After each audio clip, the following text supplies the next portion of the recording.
So today is me doing one final round of talking about what the Bible says about this concept we call sin, but also, and I think this is the more important and more interesting part of today, is the what I'm going to focus on, which is okay, this concept of sin is not well defined, as we've noted in the first two episodes in this short series on what is sin.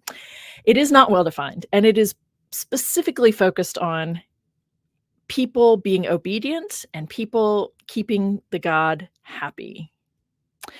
So when we look then at what Paul does with this whole concept and the way he takes the execution of a Jewish man, and the execution type indicates political issues, right?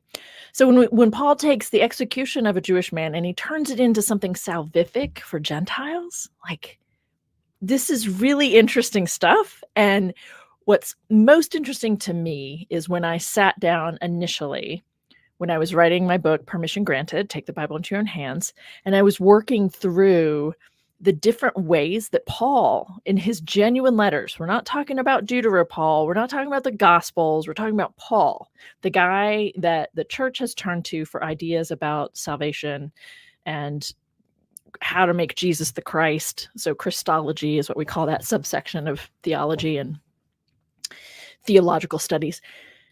Paul, the guy that Christians depend upon, when I looked at the various modes or methods or models, ways to think about humans and God and the world, it's just a little bit overwhelming, to be honest. It's just a lot.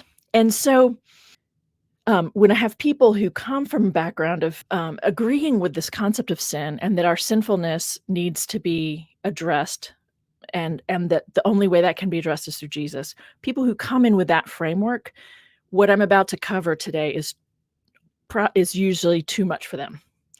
Because what I want to do today is look at the claims that are made about humans and God, or the divine realm, and how they fit into this puzzle that Paul was creating, really, right?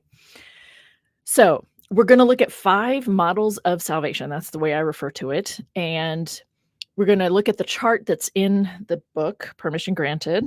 So salvation in the Gospels does not necessarily line up with salvation as Paul talks about it in his genuine letters.